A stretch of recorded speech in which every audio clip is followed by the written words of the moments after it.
రే మనం 15 ఏళ్ళు స్కూల్కి వెళ్తాం, 2 ఇయర్స్ ఇంటర్, మరో 4 ఏళ్ళు బీటెక్, ఆ పైన 2 ఏళ్ళు ఎంటెక్.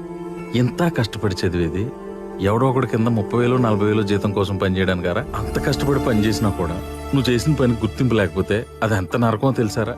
నేను నీకు చెప్పిందేంటి, నువ్వు చేసిందేంటి?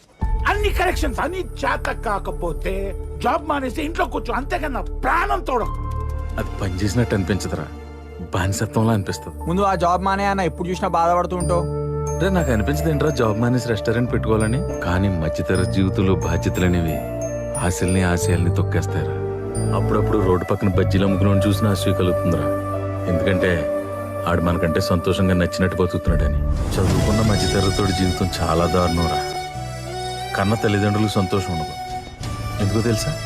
మనకంటే పక్కింటోడు ఎదురింటోడు ఎక్కువ డబ్బులు సంపాదిస్తున్నాడు. కట్టుకున్న పెళ్ళానికి సంతోషం ఉండదు. తను అడిగిన నగా నట్టరా కొనివ్వలేదని.